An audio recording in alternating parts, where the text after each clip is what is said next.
The rain pounded against the window of their cozy suburban home in Seattle, but inside, the storm was far worse.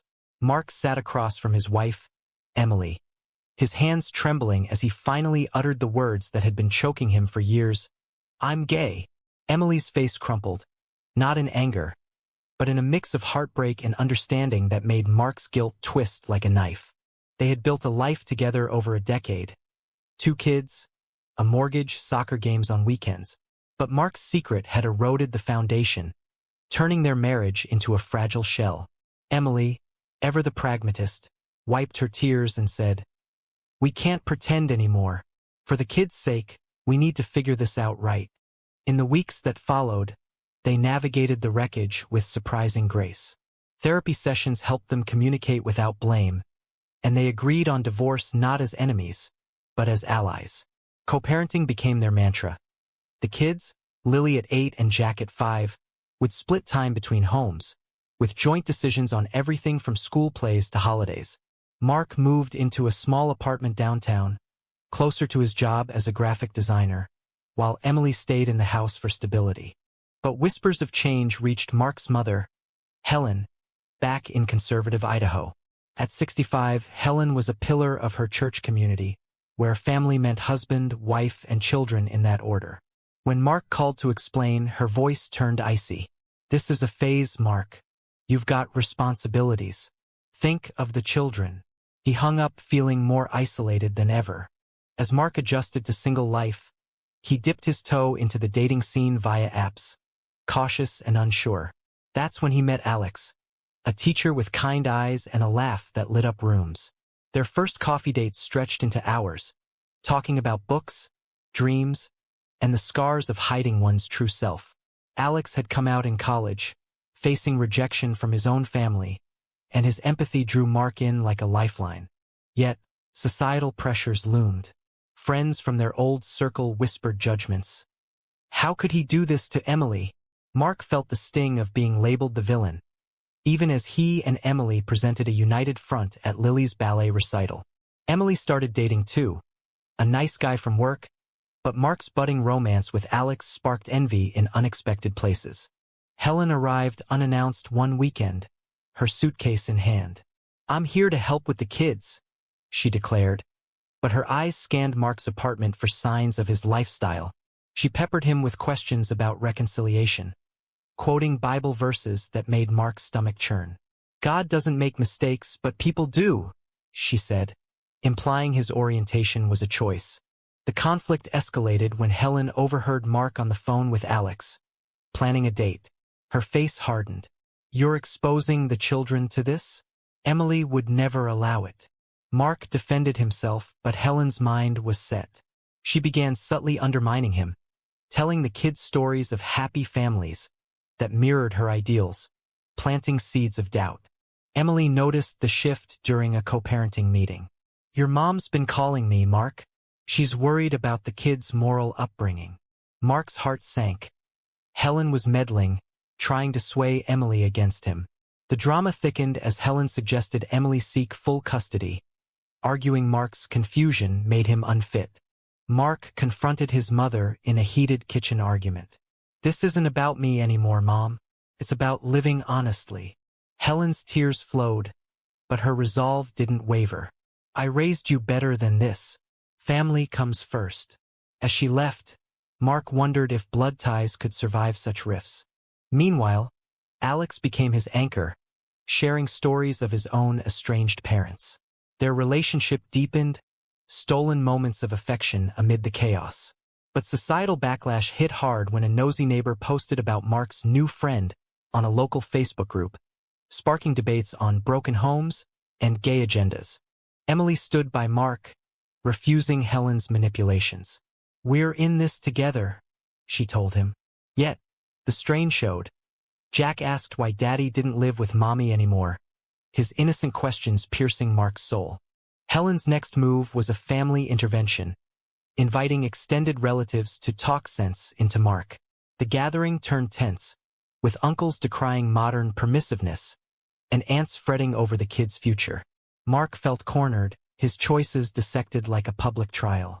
In the quiet aftermath, He and Alex shared a vulnerable night, discussing fears of never fully belonging. "Society wants us in boxes," Alex said. "But love doesn't fit neatly." Mark nodded, clinging to hope amid the storm. Mark stared at his phone, the text from Helen burning like acid. "We need to discuss the children's future." Emily agrees. His pulse raced. Had his ex-wife turned against him? He called Emily immediately, her voice calm but weary. "Your mom's been relentless, Mark. She thinks you're rushing into things with Alex, and it's confusing the kids." The accusation stung. Mark had introduced Alex to Lily and Jack as Daddy's friend, keeping things light. The kids adored Alex's storytelling sessions, but Helen painted it as indoctrination. "She's pushing for me to file for primary custody," Emily confessed. "Says it's for their stability." Mark's world tilted. Co-parenting had been their sacred agreement, a beacon in the divorce fog. Now Helen's interference threatened to shatter it. He met Alex at a quiet park, unloading his fears. "My own mother is trying to erase who I am." Alex held his hand, their fingers intertwining in a small act of defiance against the judging eyes around them. Societal undercurrents amplified the drama. In progressive Seattle, acceptance was preached, but not always practiced. Mark's boss made offhand comments about family values during meetings, and a PTA parent questioned if Mark's situation affected volunteer duties. These microaggressions chipped away at his confidence. Helen escalated by visiting Emily's house uninvited, armed with articles on the impact of non-traditional households on children. Emily, polite but firm, showed her the door. "Mark is a great father, Helen. This isn't helping." But Helen's parting shot lingered. "Blood is thicker than water. He'll come around." Mark decided to confront the root. He drove to Idaho for a weekend, leaving the kids with Emily. Helen's home smelled of fresh-baked pies and unspoken expectations. "Mom, why can't you accept me?" he asked over dinner. Her response was a torrent. "Because it's wrong. What will the neighbors say? And the grandkids? Do you want them teased?" The argument peeled back layers of generational divide. Helen revealed her own regrets. A loveless marriage endured for the family. "I sacrificed everything," she said. "You should too." Mark saw her not as a villain, but a product of her time, trapped in rigid norms. Back in Seattle, Alex suggested therapy for Mark and Helen. "Families can heal," he said optimistically. But Helen refused, calling it liberal nonsense. Instead, she rallied support from church friends, who sent Mark letters urging repentance. The plot thickened when Helen discovered Mark and Alex's weekend getaway plans. She called child services anonymously, hinting at unstable parenting. The investigation was brief but humiliating. Social workers interviewing the family, probing Mark's life. Emily exploded at Helen over the phone. "How dare you? This could ruin us all." Helen's defense: "I'm protecting my grandchildren from a broken path." The betrayal deepened the rift, forcing Mark to question loyalties. Amid the turmoil, Mark and Alex's bond strengthened. They shared quiet evenings cooking dinner, discussing dreams of a future together. Alex's patience was a balm, but Mark worried about dragging him into the mess. "You deserve better," he said one night. Alex replied, "I deserve you as you are." Social conflicts peaked at a family reunion. Relatives divided. Some supported Mark quietly, others echoed Helen's views. A cousin argued, "Gay rights are fine, but kids need a mom and dad." Mark countered, "They need love, not labels." The debates sparked heated exchanges, exposing prejudices. Mark left feeling empowered yet exhausted. Emily texted solidarity, "We're a team, no matter what." Helen's other plans crystallized when she proposed moving to Seattle to help raise the kids properly. Mark saw it as a takeover bid. "No, Mom, this is my life." Her tears didn't sway him, but the emotional toll mounted. As tensions simmered, Mark reflected on his choices. Coming out had freed him, but at what cost? Alex's embrace reminded him of the joy worth fighting for. The anonymous tip to child services cleared Mark, but the damage lingered like a shadow. Whispers at work and school followed him, fueling self-doubt. Am I really fit to parent? He confided in Alex during a late-night walk along Puget Sound. Alex squeezed his shoulder. You're more than enough. Society's the one that's broken. Helen's persistence knew no bounds. She started a prayer chain at her church, framing Mark's struggle as a spiritual battle. Letters arrived weekly, mixing love with condemnation. One read, "Come home, son. We can fix this together." Mark tore it up, but the words haunted him. Emily, caught in the crossfire, suggested mediation. Your mom means well, but she's overstepping. They arranged a neutral meeting at a coffee shop. Helen arrived with a Bible in hand, her face etched with determination. This Alex person, is he worth destroying your family? Mark's voice shook. He's part of my future, Mom, and the kids love him. Helen scoffed. Love? This is confusion. Emily, you know better. Emily defended. Mark's happiness matters too. We're co-parenting successfully until you interfered. The session devolved into accusations. Helen claimed Mark's orientation stemmed from modern influences, citing discredited theories. Mark fired back with facts on biology and acceptance, but Helen clung to her beliefs. God designed marriage for man and woman, she insisted. Leaving, Mark felt the weight of irreconcilable views. Societal debates mirrored their strife. Same-sex parenting under scrutiny in media, with conservatives decrying it as experimentation on children. Mark read articles obsessively, seeking validation. Alex's school faced similar issues. A parent complained about his open lifestyle affecting students. It's everywhere, Alex sighed. Their relationship became a refuge, stolen kisses amid adversity. But Helen's next ploy was insidious. She befriended Emily's new boyfriend, planting ideas of a reunited family. Emily shut it down, but the seed sprouted doubt. At a co-parenting dinner, she admitted, "Sometimes I wonder if we rushed the divorce." Mark's heart ached. Remnants of their old love complicated everything. Helen's visit to Seattle intensified the drama. She accidentally ran into Mark and Alex at a park with the kids. "Who is this?" she asked pointedly. Alex extended a hand, but Helen ignored it. To the children, "Grandma's here to play," she whispered to Lily. "Wouldn't it be nice if Mommy and Daddy were together again?" Mark pulled her aside. "Stop manipulating them." Helen's eyes flashed. "I'm showing them what's right."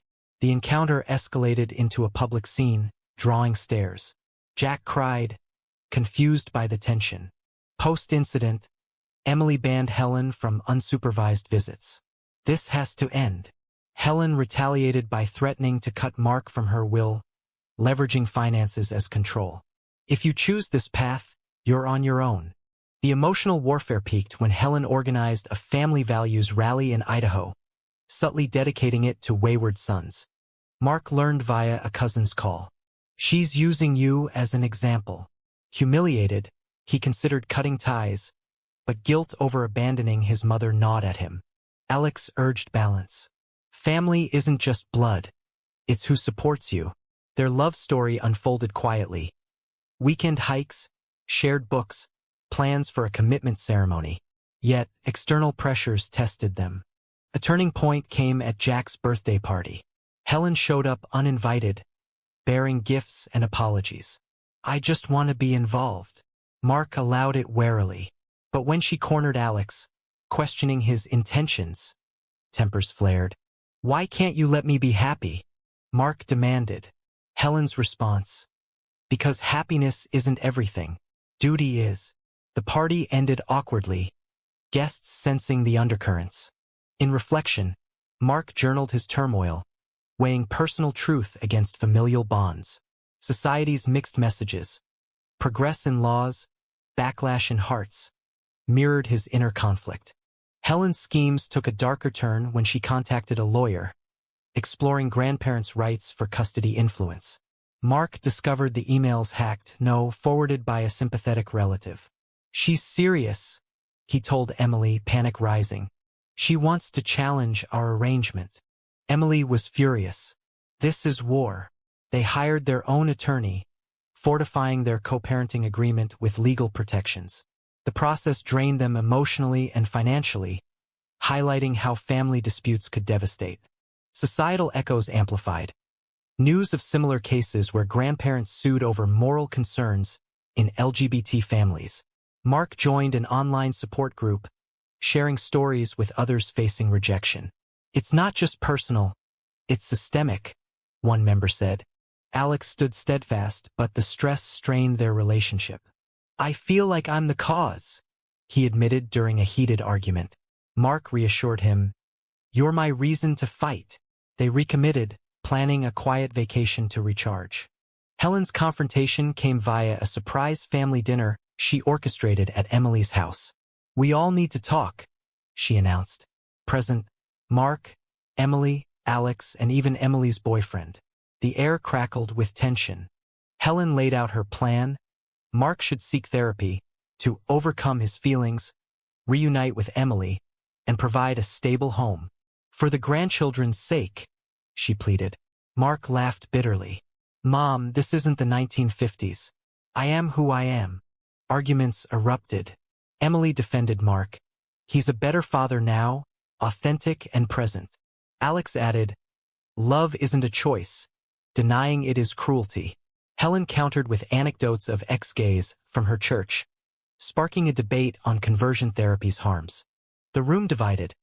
Emily's boyfriend stayed neutral, but relatives via video call sided with Helen. Think of eternity, an aunt urged. Mark felt outnumbered, his choices on trial again. A pivotal moment. Lily overheard and asked, why is everyone yelling? Mark knelt, explaining simply, sometimes grown-ups disagree on how to love. Her hug melted some ice, but Helen persisted. See, the kids are suffering. Post-dinner, Mark and Alex drove home in silence. Is it worth it? Mark wondered aloud. Alex's reply, you are. Their intimacy deepened, not physically, but emotionally. Sharing vulnerabilities forged unbreakable bonds. Helen's next move, public shaming via a church newsletter, anonymized but obvious. Pray for a son lost to worldly temptations. Mark's Idaho friends distanced themselves, amplifying isolation. Emily proposed a united front, a family statement affirming their modern setup. We're redefining family, she said. They posted on social media, garnering support and backlash. Comments ranged from inspiring to disgraceful. The controversy drew media attention. A local reporter interviewed them on co-parenting post coming out. Mark spoke candidly, love evolves. Ours became friendship. Helen called it propaganda, fueling more drama.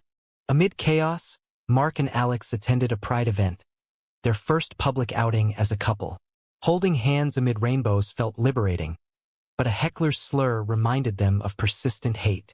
Helen's health scare, a minor heart episode, shifted dynamics. Mark rushed to Idaho, guilt overriding anger. At her bedside, she whispered, I just want you safe. Tears flowed. Vulnerability cracked her armor. Recovery brought tentative talks. I don't understand, but I love you, Helen admitted. Mark hoped for change, but old habits died hard. Helen's concession was fragile, tested when she visited Seattle post-recovery. I won't interfere, she promised, but eyes lingered on Alex disapprovingly. Mark tested boundaries by including Alex in family outings. At a zoo trip, Helen engaged politely, asking about Alex's teaching job. Progress, albeit slow. Societal winds shifted too. A Supreme Court ruling on family rights bolstered their position, easing legal fears. Mark felt empowered, advocating in support groups. Change starts at home, he shared. Yet, conflicts persisted. Helen slipped Bible tracts into the kids' bags, sparking another row. Subtle sabotage, Emily called it. Mark confronted. Respect our choices or stay away. Helen's hurt expression masked defiance. Alex's family, long estranged, reached out inspired by Mark's story. A reunion call brought tears. We're proud. It contrasted Helen's stance, highlighting varied paths to acceptance. The climax unfolded at Thanksgiving. Helen hosted in Idaho, insisting on attendance. Mark agreed warily, bringing Alex. Tensions simmered over turkey. Relatives quizzed Alex intrusively.